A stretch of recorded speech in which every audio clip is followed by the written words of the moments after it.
Muda, kembali lagi dengan saya Suster Hilaria di podcast para suster PPHK Let Me Tell You. Hari ini kita kehadiran tamu spesial nih, ada Romo bersama dengan saya. Nah, siapa sih Romo itu? Mungkin teman-teman muda atau umat sekalian di rumah sudah kenal dengan Romo ini. Tapi saya mempersilahkan Romo untuk memperkenalkan diri sendiri. Terima kasih Suster. Iya. Suster Hilaria ya namanya. Iya, saya Romo Frans Kristi Adi Prastia. Oke. Panggilannya Romo Kris gitu aja. Atau Romo Kristi juga boleh. Suster, terima kasih ya, saya senang sekali diundang di podcast WBLK ini, keren. Wah, luar biasa, banyak tanaman. Ya, saya merasa bangga gitu diundang sama Suster ini untuk hadir dalam podcast ini. Serius ya podcastnya ya, Suster? Tergantung pembicaraannya dong. Tapi kayaknya serius. Serius ya, serius dong gitu. Oke Romo, terima kasih banyak sudah memperkenalkan diri. Nah, Yes. Romo sekarang nih, saya dengar-dengar Romo sekarang bertugas di KWI sebagai Sekretaris Eksekutif Komisi Kepemudaan KWI. Wah, ini panjang banget ya. Apanya? Tugasnya berat iya. sepertinya ini. Iya, iya. Oke Romo. Nah, ini kan Romo pasti banyak dalam kesehariannya punya banyak pengalaman dengan anak muda nih. Nah, dalam podcast kita hari ini saya dan Romo juga akan membahas mengenai orang muda Katolik daya hidup gereja. Wah, serius banget ya Romo. Iya. Kayaknya berat sekali.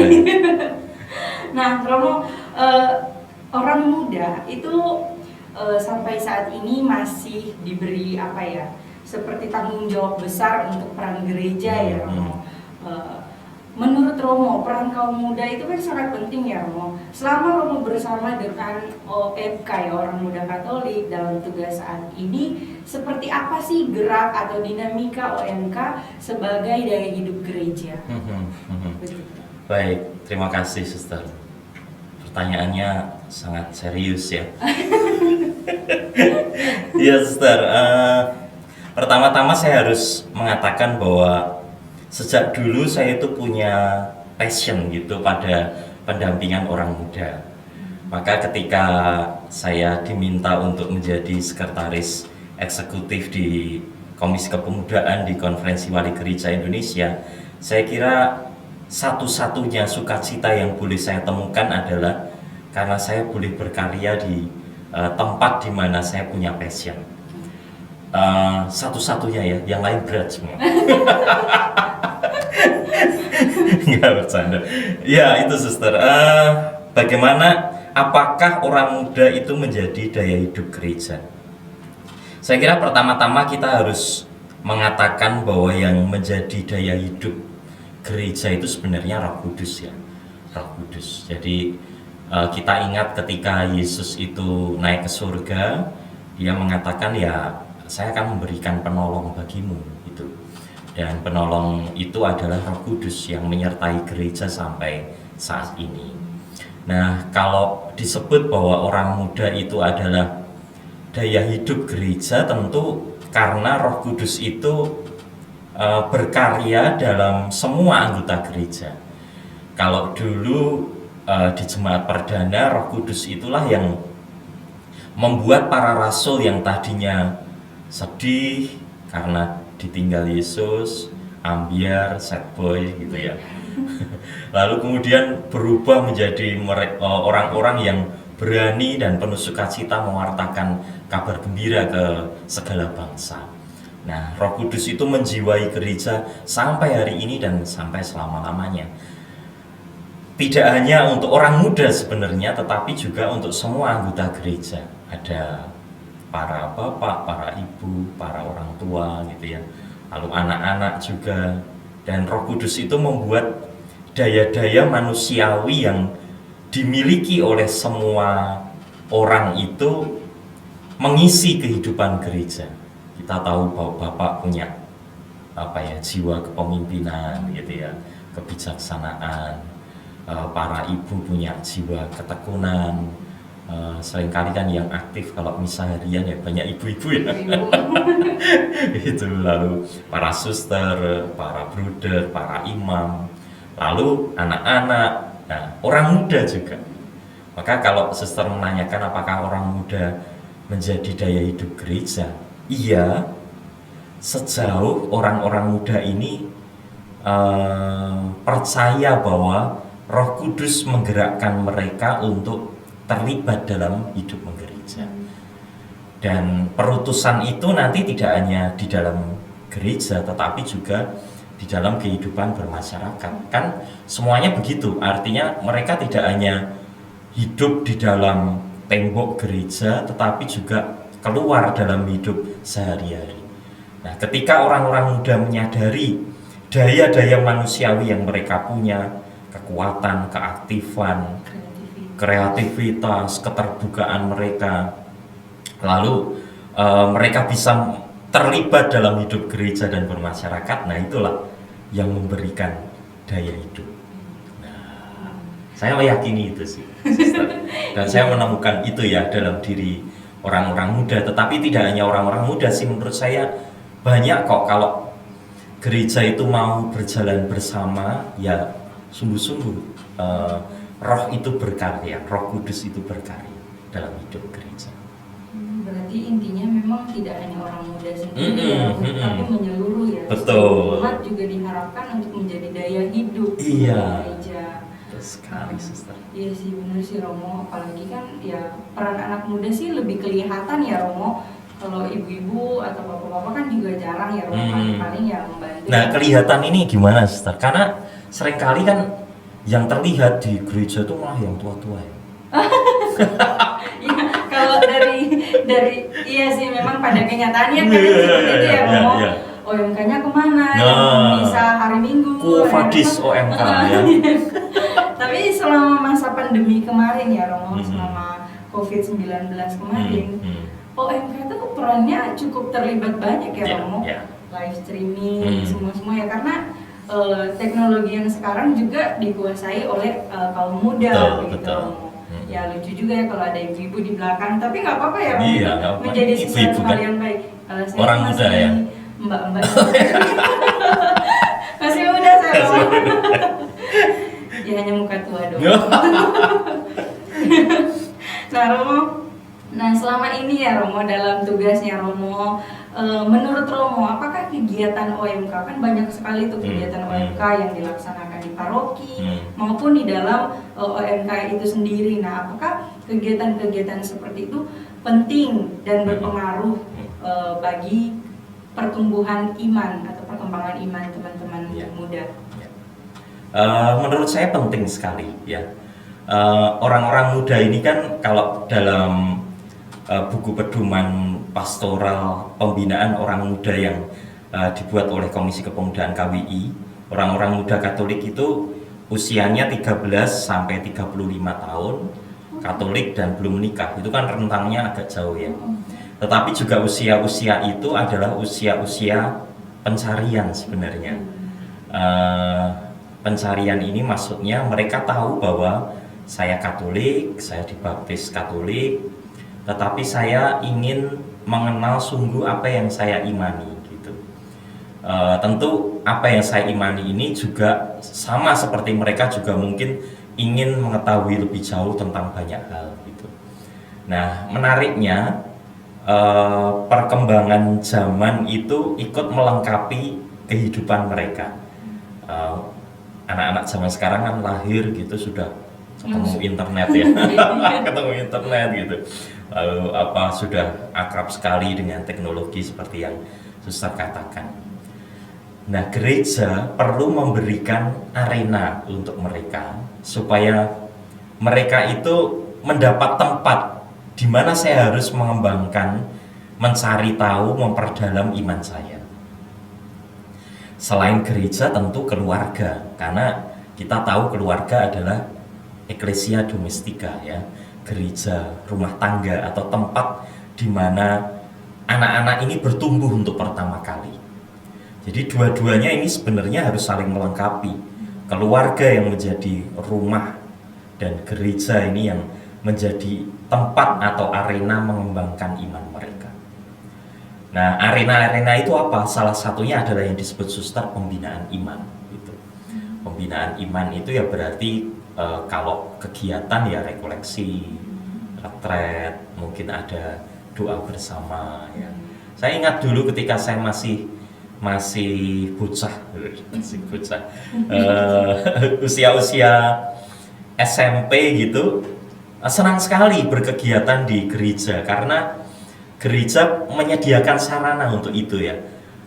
Ada alat musik, ada pertemuan-pertemuan orang muda yang asik gitu. Dan mau tidak mau selain arena berarti gereja harus menyediakan orang-orang yang punya hati, punya perhatian, kedekatan dengan orang muda.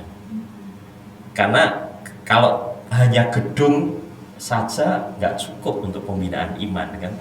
Jadi ya kita datang ketemu dengan suster misalnya. Waktu itu saya ingat saya ketemu dengan salah satu frater yang menarik sekali ya. Wow, pakai jubah, main gitar. Kadang kalau Sabtu atau Minggu ngajak kami setelah pelayanan misdinar itu sepedaan gitu. Lalu makan mie ayam di alun-alun gitu ya. Jadi merasa bahwa gereja itu dekat ya dengan kami gitu dan menyediakan arena tetapi juga menyediakan pribadi yang mau mendampingi dan dekat dengan kami. Nah itu menurut saya perkembangan iman itu penting bagi orang muda dan gereja baik keluarga sebagai gereja kecil maupun gereja sebagai institusi itu saling bekerja sama untuk mengembangkan iman orang muda. Itu jadi ya menurut saya penting sih. Penting suster, kegiatan-kegiatan itu sangat membantu juga ya pengembangan iman. Ya memang kita juga sebagai Romo seperti Romo ya, mungkin Romo paroki atau siapa juga perlu usaha juga untuk mengajak kaum muda ya Romo. Karena waktu itu saya sempat melihat ya di media sosial ya sedikit lucu-lucuan tentang kaum muda. Ketua OMK-nya ngechat, ada pertemuan OMK nih di gereja. Nggak ada yang respon sama sekali. Giliran pertemuan OMK-nya di kafe OMK, asik ya. itu ini menarik ya karena saya tuh ingat dulu selalu ada jargon yang mengatakan masuk lewat pintu mereka, keluar lewat pintu kita ya. Itu jargon yang dulu sering saya dengar karena ya itu seperti yang suster katakan, kalau langsung menyebut yuk kita kumpul di gereja doa rosario gitu ya. Nggak tahu ya, mungkin orang muda kan ya suka yang asik ya, tidak bisa dihindari bahwa mereka suka yang asik, yang menyenangkan gitu, yang menarik mereka gitu. Jadi ada jargon itu masuk lewat pintu mereka, berarti ya itu salah satunya yuk kumpul di kafe OMK gitu. Baru nanti ketika ngobrol-ngobrol itu lalu dianggapnya itu keluar lewat pintu kita gitu. Tapi saya sekarang ini berubah suster, saya tidak lagi berhenti pada jargon itu. Masuk lewat pintu mereka, keluar lewat pintu kita. Menurut saya sekarang gereja perlu untuk terbuka dan mengatakan masuk lewat pintu mereka, keluar lewat pintu yang dibangun bersama. Jadi gereja ini kan institusi yang sudah sangat tua ya. Ada tradisi yang memang harus kita akui, itu tradisi ini membantu kita dalam proses menggereja dan beriman kita sampai sekarang. Tetapi perkembangan zaman itu pesat sekali perubahan-perubahannya. Nah, kalau kita hanya mengandalkan para pendamping orang muda yang usianya mungkin jauh lebih tua daripada orang muda dan mengatakan bahwa keluar lewat pintu kita, seakan-akan pintu kita yang paling benar gitu. Nah, menurut saya ini yang perlu dikritisi. Kalau kita masuk lewat pintu mereka oke, tapi pintu yang mau dibangun itu ya dibangun bersama dengan orang muda. Jadi ketika keluar itu kita menemukan Yesus yang mencintai orang muda dan orang muda mencintai Yesus dengan cara mereka gitu. Maka dalam Kristus Vivit itu sebuah dokumen yang dikeluarkan setelah sinode tahun 2018 itu tentang orang muda. Paus Fransiskus mengatakan ada dua kata kunci dalam pastoral pendampingan orang muda, rengkuh dan tumbuh. Merengkuh itu masuk lewat pintu mereka ya. Jadi kan kalau direngkuh itu kan anak-anak muda merasa nyaman ya. Dan bagaimana membuat mereka merasa nyaman ya, masuklah lewat dunia mereka gitu. Lalu tumbuh itu sesuatu yang dibangun bersama, sesuai dengan passion mereka, sesuai dengan minat mereka. Lalu setelah mereka merasakan nyaman tinggal bersama Kristus yang mengasihi mereka, sekarang saya mau bertumbuh sebagai pribadi, bertumbuh dalam cinta saya kepada Kristus, tapi dengan passion saya yang berbeda-beda. Mungkin salah satunya adalah streaming gitu ya, ketika pandemi itu ya, kan tidak semua orang muda canggih ya dalam hal itu. Tapi ada anak-anak muda yang sangat menguasai dan mereka punya passion di sana. Nah, kita bersyukur bahwa ada mereka yang punya passion di sana dan bisa membantu gereja dalam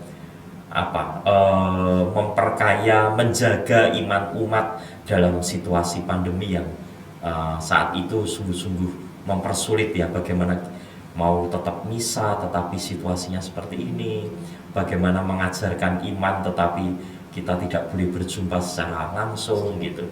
Nah, orang muda itu punya cara dan punya keahlian yang harus dipahami oleh gereja sebagai kekayaan gitu.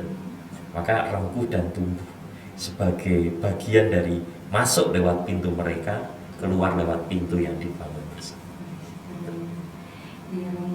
Tadi saya mau bilang apa ya? Harapannya ke depannya tidak hanya pandemi aja ya Romo, tetapi setelah pandemi seperti sekarang ini sudah masuk new normal ya.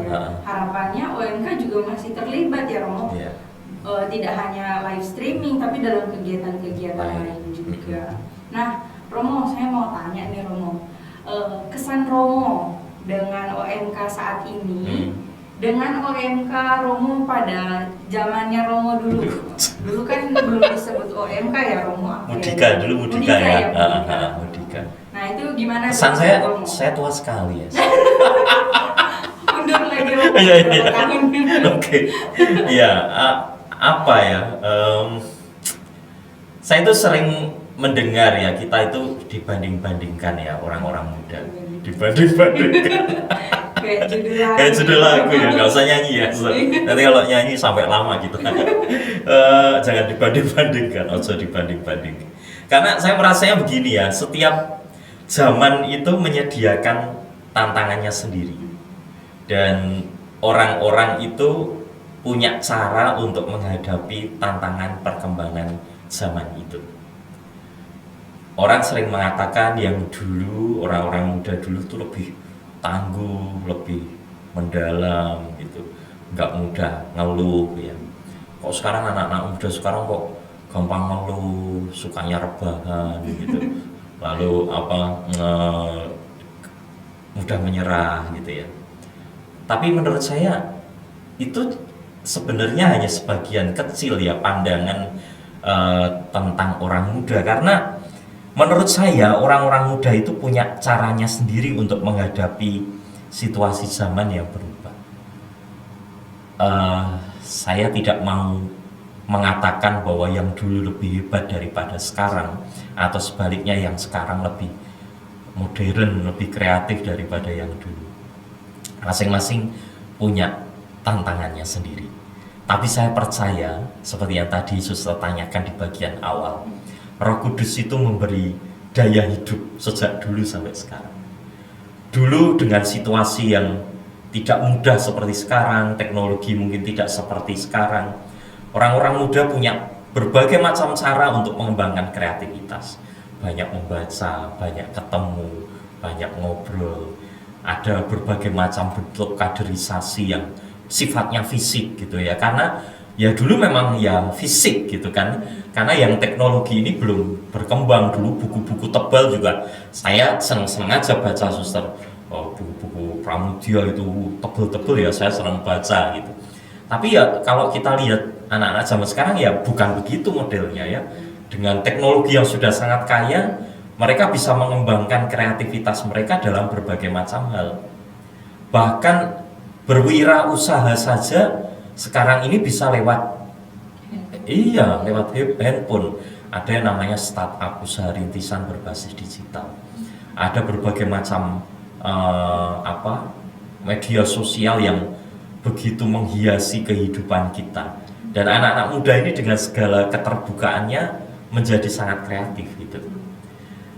Ada juga orang mengatakan apakah mereka menjadi anak-anak yang peduli terhadap lingkungannya. Menurut saya peduli ya, Suster. Tapi mereka punya cara untuk peduli terhadap lingkungan mereka. Misalnya ya, ada satu anak orang muda yang saya kenal gitu, mencoba untuk memperbaiki pemahaman yang keliru tentang satu alat musik, penamaan alat musik gitu. Orang-orang menyebut alat musik itu sasando gitu. Dia datang ke sana dan mencoba mencari tahu apakah betul namanya sasando. Ternyata bukan, namanya yang betul tuh sasandu gitu. Sasandu gitu. Dan dia mencoba untuk menampilkan itu di media sosialnya. Dan itu luar biasa loh. Dia punya cara untuk mengkoreksi penamaan itu dan menampilkannya di media sosial. Banyak sekali yang lain. Saya menemukan itu. Dan mungkin banyak orang muda lagi yang terlibat dalam kehidupan sesuai dengan passion mereka. Entah itu pengembangan kewirausahaan bagi mereka yang kecil, bagi mereka yang lemah. Dan mereka menggunakan sarana media sosial ini untuk peduli terhadap orang lain. Kita bisa itu kan ada, wah ini harus disensor nanti ya. Jadi sponsor. Gitu ya. Iya. Itu banyak orang-orang muda kan, banyak orang-orang muda yang terlibat di sana. Lalu ada itu siapa yang dapat penghargaan Kick Andy itu, Albertus Gregory itu ya. Itu kan Jala Kasih itu isinya juga orang-orang muda, Sister. Vineade itu yayasannya. Itu juga orang-orang muda. Nah, so apa? Orang-orang tua nggak boleh dong bilang, wah anak-anak muda sekarang sukanya rebahan aja. Mereka punya cara untuk menghadapi zaman yang berubah. Wah, ini OMK merasa dibela nih Iya dong. Oke, Romo. Nah, Romo, menurut Romo nih, apa yang penting bagi OMK lakukan saat ini untuk membangun gereja? Kalau tadi kan Romo katakan rekoreksi, mungkin ada kegiatan-kegiatan lain juga yang bisa dilakukan oleh OMK. Quo vadis ya, itu tadi pertanyaan yang saya temukan. Quo vadis OMK. Quo vadis itu mau kemana OMK? Mau kemana OMK? Itu sebenarnya salah satu judul novel, Suster. Quo vadis. Jadi Petrus itu kan melihat pembantaian di Roma. Lalu dia merasa, wah saya nggak bisa nih mewartakan Injil di Roma dalam situasi seperti itu. Dia lalu mau meninggalkan Roma. Ketika dia mau meninggalkan Roma, dia ketemu Yesus. Lalu Yesus bertanya, kamu tuh mau, Petrus yang bertanya pada Yesus, Yesus kamu mau kemana? Quo vadis. Lalu Yesus menjawab, saya mau disalibkan lagi di Roma. Ya, itu dari sebuah novel, dan dari perjumpaan itu Petrus tidak jadi meninggalkan Roma. Dia kembali ke Roma dan mewartakan Injil di Roma, memimpin gereja sampai sekarang ya, para penggantinya. Nah, menurut saya ini menarik ya, tadi pertanyaan Suster, bagaimana orang muda itu bisa terlibat gitu untuk membangun gereja. Situasi gereja Katolik saat ini di Eropa terutama, mungkin banyak orang muda yang merasa kecewa ya.